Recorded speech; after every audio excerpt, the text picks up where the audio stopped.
Hey there, this is a review for Castle Crusades campaign, session number 75. We had a full table for this session, so we had the characters Barry, Lort, Cosmo, Sprawl, and Renee. And we picked up where we left off last time when we only had actual 3 players. So we had Cosmo, Barry, and Sprawl in the last session, their players, and they were dragging Renee along, but he was out of the action because Steve, who plays Renee, wasn't able to make it. So they had left off. They had searched most of this area up until about the bridge crossing there, and I can show that a little bit better in a bit. They'd found some side passages, and from some of those side passages, they had signs that Lork had passed through there. So what they decided to do was to double back to this earlier room here and go out that side passage you see on the far side of the room over there. There's a passage. They went out that way in search of their companion because they knew they couldn't progress any further. They'd gone into the big room down there, saw a bunch of people, citizens of Dornval, standing at the base of the raised area on the far end. When I say we'll get down there in a bit, these strange glowing lights, and they were mesmerized. And there was a huge spider up on that pedestal, kind of watching over everything. And they knew that was too much for them to handle, so they retreat back, and they got to find their friend. So we did that kind of theater of the mind. They go up into those tunnels and they search for a while. They do find signs of Lork eventually. Not a lot of activity. I'm rolling to see if they have any encounters, and they don't come up. So they don't have any combat out there, which was fine because they're going to have plenty later, which we'll get into. They do come across some citizens pulling this very odd makeshift cart, and they seem kind of out of it, like the citizens. They have like the 1,000-yard stare, and they're just not, they're just single-minded. So they pull this cart, and Cosmo follows them, and it leads into this cave entrance where they're up on this raised section over the cave, and he sees that in the cart are just these husks of people, citizens of Dornval that have been drained of like all of their life essence. And Matt, one of the players, he equated it to like in the Dark Crystal series where they drain the Gelflings, I think it's the Gelflings, of all their essence. And that was a great description. I wish I'd thought of it. I didn't. Matt did, so give him credit. But yeah, they're just these husks, like you find dead bugs outside, and after a while they're all dried up. These are what the remains of these people are. And they're chucking these remains into this cavern. So this is where we brought Lork in. And Lork, because of the party having to rest a couple times, he's been down here for going on his 2nd day. And eventually he has to rest. But there is no, he's in the heart of enemy. This is the Brood Mother's lair.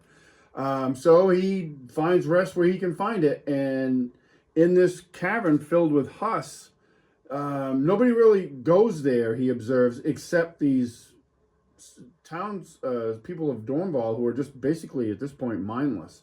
And they're just fulfilling this task. And so he kind of rests inside those husks, like down in there, covering himself up, and is able to get some rest. The wagon, the 2 people with the wagon, they get done, and then they start right back the way they're came from. And Cosmo decides to go down into the husks and get like a better look. And when he does, Lork sees him and recognizes him, and kind of scares him for a bit because he stays hidden, and then grabs, kind of springs up and grabs Cosmo over the mouth so he doesn't cry out, which scared that crap out of him. And then lets him know, obviously, he's found his friend, so they're happy. And then meanwhile, the rest of the party, Renee, Barry, and Sprawl, are they're back a ways, and they see the two citizens of Dornball coming back with a car, and they stop them, and they can see they both have this 1,000-yard stare, so they're like, well, maybe we can bring it out of them, and they just like start slapping them like really hard, and eventually that does stir them out of their stupor, and the party eventually reunites. They don't the citizens don't have much memory of anything. They were in the market, and all of a sudden, there was an explosion as the spiders come up through the sewer, and then next thing you know, they were just trundled off, and they don't really remember anything. So ultimately, they decide to stash those people in the cave with the Huss because they're like, we can't drag them along with us. We can't just let them try to get back to the surface by themselves. They're never going to make it. They quit. It was talked about, but I think they came to the conclusion themselves that was never really going to work. So they stash them in that cave with the Huss, and then they move on. They come up with this plan to come back to this first room, and then they're going to go to the second room here, and that's where Barry, Barry, Renee, and Sprawl will stage in this room here, while Lork and Cosmo go this way and try to figure out what they can do. So they do that. They go in, they don't see the spider initially, but there's like 30, 40 people up here all staring at the lights. There's some saving throws made, so Lork and Cosmo aren't, I think, affected by the lights. Or maybe one of them was. I think maybe Cosmo failed his save, and then Lork kind of slapped him out of it. The guys can correct me in the comments. That sounds familiar to me. But eventually, Lork does see in the cavern ceiling this big spider. He's up in the webbing, it covers the cavern ceiling. This guy here. And they come up with like a hasty plan, and Lork borrows Cosmo's bow and shoots it, which gets its attention. And the spider comes down towards them. The party can't hear any of this because this is there's a waterfall coming in off this side, and it's loud in here. So they don't hear anything over here, and it's just outside probably some of their dark vision range. So they're not aware of what's going on. Meanwhile, back with the other two, this battle's starting to unfold. The spider shoots a web at Lork, actually at both of them, and they are able to get out of the way, and I don't even think it affected them. They did a good job, actually, in this session. All the players did with their savings. There was some failed ones, but overall, they did pretty well avoiding any poison effects and stuff like that. Cosmo, though, he starts to hear a voice in his head, basically saying, hey, if you help me, I can help you. And it's coming from this area over in the corner of this layer here. This area here, which Cosmo knows from his earlier recon from the previous session, that is like an idol, some sort of idol statue, and there's a bunch of treasure there. So he ends up gonna make a beeline over that area. Before he leaves Lork, though, he pulls out his mask. And if you haven't followed the campaign since the beginning, Cosmo has this mask, and the mask is made from one of there was this woman named Tristana. She was a cult leader. She murdered Cosmo's brother. That was kind of Cosmo's introduction into the campaign when Chris started playing him. And ultimately, Cosmo got his revenge. They fought her. The party fought her. She was held in she was affected by a whole person spell cast by Barry, and Cosmo took her down and literally carved her face off while she was still alive, killing her. And he kept it. And through some other stuff, you can go back and watch the recaps, that ends up becoming a mask for him. The thing that's alarming about, well, that whole thing's alarming, is to Cosmo, it looks like this beautifully crafted black silk mask with like silver filigree and all this stuff. To everybody else, Cosmo looks like the Texas Chainsaw Massacre. Like, it looks like a human face made into a mask. Lork doesn't even know about the mask, and he turns and he sees Cosmo put it on. And he's like, what was that? Like, he's kind of taken aback by it. But before they can really get into it, I think at this point, they do get into it, but Cosmo takes off. And what happens, though, is the reason he wants to use that mask is because it gives him a lot of bonuses to, like, all of his thief abilities. So, like, he gets a pretty good bonus to all of his thief abilities by wearing it. But it's gruesome, right? So he goes over there. Cosmo goes over and he looks around the loot and he sees this sword and it's calling to him. And it's just a long sword, kind of wide bladed, and it has like skulls on the cross piece and the hilt and the pommel. And it has 2 gems, one in the pommel, one in the cross piece, and they just like flicker like they're on like fire with this little bit of light. And he draws the sword and it speaks to him telepathically, saying, you know, I can help you. And at the same time, it's a little unwieldy for Cosmo because it's a bigger blade, and he envisions this shorter, slender, serrated-like blade that was kind of designed as described by one of the players as a steak knife, but much more fitting for Cosmo. And the blade suddenly changes to that shape, and so right off the bat, Cosmo's able to understand through just the sword allows him to understand that this sword grants him the assassin's death attack ability, which is its ability to basically assassinate people. So that's that. At one point, maybe even probably before Cosmo went over there, somebody fired, I think it was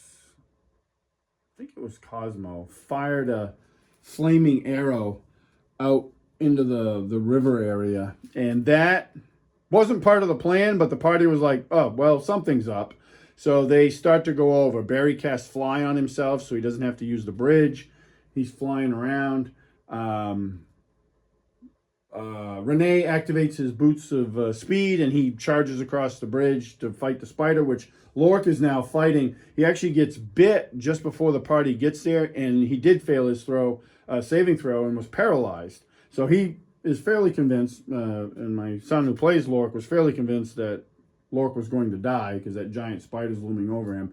But Renee shows up and starts hammering on it and draws its attention. And then Sprawl comes in and he's hammering on it, and they're casting spells. And during the fight, the big spider's letting out like these screeching noises, and the party hears that like echoing. And excuse me, over here is this area here, and the players I don't think picked up on this part, but it's a tunnel and it's covered in webs, and they hear that screeching noise being echoed back to them, kind of like I described it as, if you watch Fellowship of the Ring, the Mines of Moria, when you hear the goblins cry throughout the whole mine there. That's kind of what it sounded like. So they're like, we're in trouble. There's probably more stuff coming against us. And they were right. So eventually, coming up out of that tunnel, if I can get a somewhat decent view here, is the Drider that they fought in the streets. He comes up out of the tunnel, and he comes up with also a couple of the were spiders. And meanwhile, the rest of the party's over here. I don't know where all their miniatures are, but get a couple were spiders. This big spider's like basically here. And this actually blocks their line of sight. Oh, the Barry miniature's right there. So he was in here.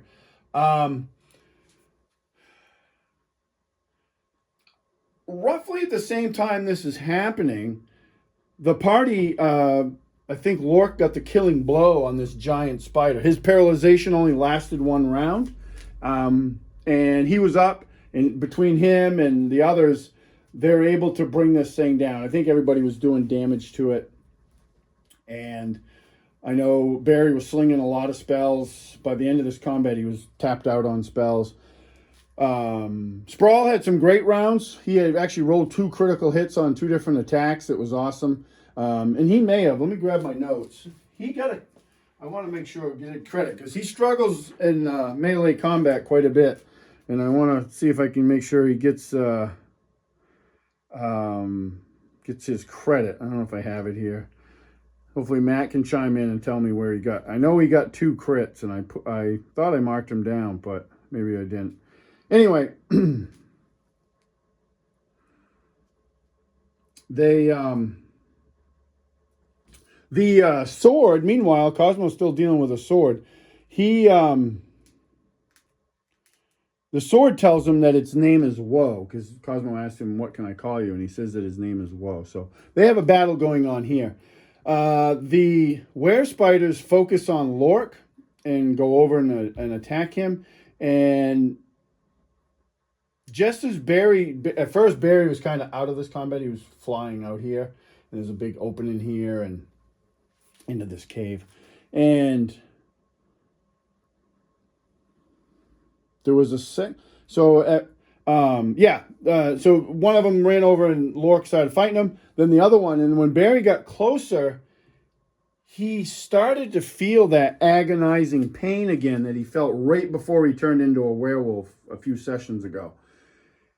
But just as that was happening, Lork killed one of the lycanthropes that he was fighting, and the pain went away.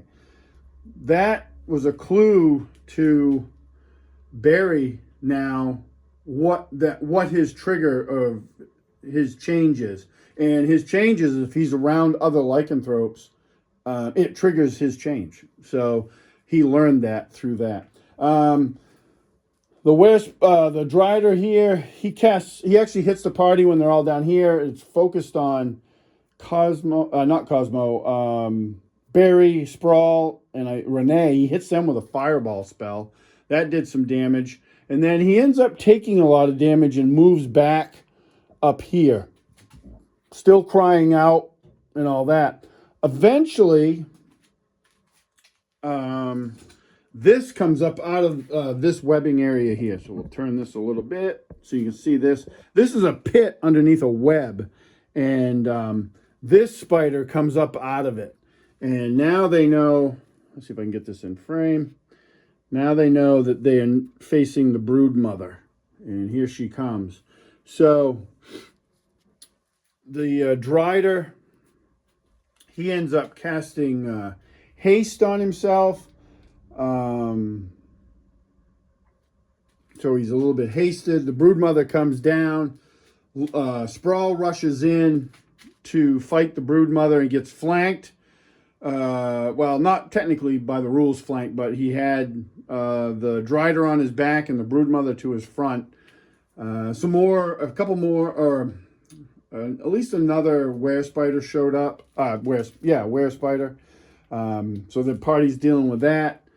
Barry's also, as I recall, trying his best to make sure those things are killed right off, because probably trying to prevent his change, I'm sure. So the battle over here in this corner with Renee, the brood mother, and the Drider was pretty tough.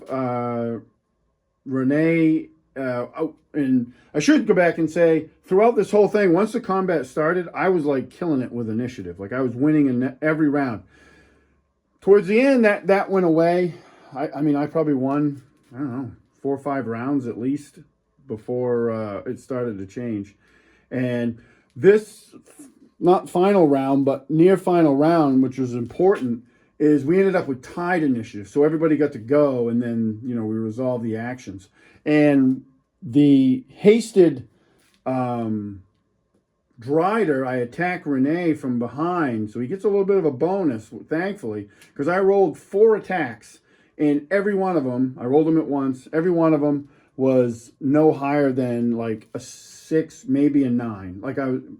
Thankfully for me, not so thankfully for Renee, he's not just a plain Drider. He'd been customized. He had some fighter levels and stuff like that. He was tough. I mean, the party's tough, so they gotta have a challenge. So he still hits even with those very poor rolls. Had he not hit at all, I'd have been really upset.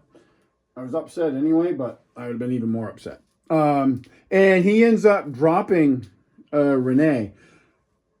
he didn't have a lot of life left in him, and I believe Lork got the killing blow on him. Lork got a lot of killing blows today on that session.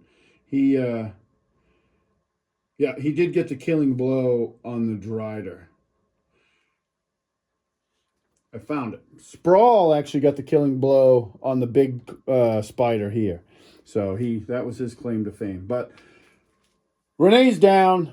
Lork is, I think, a little hurt. And the brood mother's still about. So they start dealing with her. There's a bunch of people here. One of the people there is Bodhild. Lork originally, the reason he wasn't in the combat in the corner is because he saw Bodhild. He had grabbed, after the Drider went down, he beat the Drider, actually. He finished the Drider off, and the Drider had a two-handed sword. So he grabs that, Lork grabs that, runs into the crowd, and just slaps Bodhild out of it. And she's a little startled and then immediately angry and doesn't recognize him and is almost like trying to punch him, and then does recognize him. And Lork just hands her the two-handed sword and tells her to go to work. And they start going to work. And they're fighting the brood mother, who took places with the Drider, who was no longer there. And the brood mother was kind of looming over them at the edge of the thing. And she cast a spell, and it was a confusion spell. Lork made a save. Bodhild did not. She actually, in the random result, was she attacks. And she turned and actually attacked Lork, hit him, did a little bit of damage. And then everybody else kind of just started wandering around aimlessly.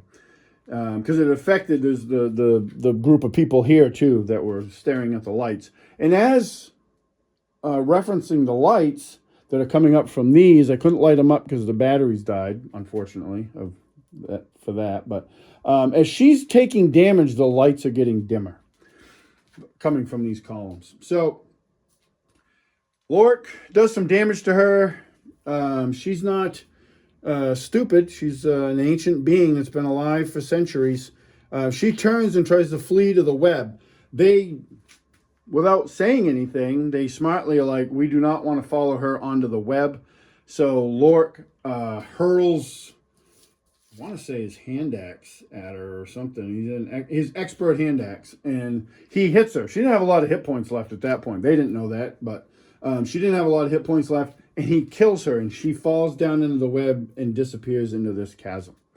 There was a scene earlier where Lork did a double hurl, I think, on the big spider, and his roll wasn't that good. And that thing had a really good armor class, and they just kind of bounced off, so it didn't give him much hope back then. But he had nothing else. His only kind of missile weapons that he uses is his hand axes. Cosmo had been lurking around in the shadows here. First, I think he was studying the Goliath. This Goliath's not even a Goliath, but it's like a colossal spider. Studying that, but then it got killed. So then he shifted to the Drider, and then the Drider got killed, and he eventually just sheathed his sword and started firing arrows at stuff. And so we'll figure out that ability. That's new to all of us. So hopefully he'll get some opportunity to use it. But the party was not waiting around for that, and smartly so. Yeah, so they with her dead, the spell ends, and the citizens of Dornval are kind of like at a loss. They have no idea where they are. They're disoriented. They're very scared. Barry, some of them, like, there's this hole here. The party and the players finally realized there was actually a pit there, and a very deep pit. Not a pit, it's like a tunnel. And some of them were milling about towards that before the confusion spell ended, and like Barry and Sprawl were doing their best to, actually I think it was just Barry, because Sprawl went to Renee, who was down, and was working on him, and so Barry was trying to keep people from falling into that pit. Yeah, so that was basically where we ended the session, with the plans for the party to, get everybody back to the surface and back into the city. They picked up a lot of pretty decent loot here. The sword, which is a mystery to them. That was fun because initially I was just passing notes to Chris about what the sword was saying to him, but then describing like the sword changing and thing. I did that verbally. All the players heard it, but they're real good. They play like they don't know what's going on. But above board, they're like, great. Oh, there was a great scene before I end this. At the end of there was a great scene at one point between Lork and Sprawl, where Lork was like, Lork and Cosmo. He's like, listen, you need to take that mask off. Like, you can't wear that. Like, and that was probably back when he first put it on, now that I think of it. He's like, you can't wear that. Like, that's going to freak everybody out. What is wrong with you? And Cosmo's like, what do you mean? This thing's beautiful. And he's like, you're wearing a face, and they went back and forth. And at one point, Lork tried to snatch it and pull it off his face, and he grabbed it and it wouldn't come off. And he's like, we're going to have a conversation about this, basically. But when this is over, we're going to talk about this. You can't wear that. And, but to Cosmo, it's like, this thing's great. Like, it's beautifully made. It's made out of silk and embroidered and all this stuff. And everybody else is like, dude, you look like... And then Lork did ask, he's like, does anybody else know about this? Because as characters, Cosmo hasn't told anybody about this other than Sprawl. Sprawl knows about it. And Sprawl did, in character, at one point, see him wear it. And he was like, oh, that's... Because he had told him, you can't bring this. You need to leave this locked away, because he keeps it in a chest. And he's like, you need to leave this here. And nobody knew that Cosmo had brought it with him. So that was a great scene. Really good role play at the table with that. The reaction to that. Like, it's, not just glossed over. It's like, it's a big deal. The dude's wearing a human face, but it gives him power. So it does a really significant boost to his thieving ability. So if he goes to use it, I mean, he's already a really good thief, but that helps him even more. So that was a really great scene. I think the next session we have coming up is, we're probably only going to do one in December because of the holidays. It's tough scheduling folks around the holidays. So we'll do one session around the holidays. And then in January, we'll be back to twice a month. Maybe even extending the time if we can get that to work out. I'd love to play for a little bit longer and cover some more ground. I have some ideas for what's coming up, and kind of more of a focus on what's coming up, if that makes sense. I can't give away too much, but yeah. And they got a lot of XP out of this, which was great. So we got some guys, some characters approaching some level increases, which is nice. Barry's super close. By the end of it, I think he was less than 1,000 away. So he'll be a 9th level wizard. I think he's 8th level now. So I think he'll be 9th, which that'll be pretty good. Yeah, that was the session. That was session number 75, which was pretty cool. 75 sessions in. But I appreciate everybody watching. I never do this, so like, if you do like the videos, like, subscribe, share, all that stuff. I never say that because I'm horrible about self-promotion, but I appreciate it. The comments are great. Keep them coming. I love interacting with folks in the comments. That's my favorite part of it, actually. Thank you all for watching. I'll catch you at the next one.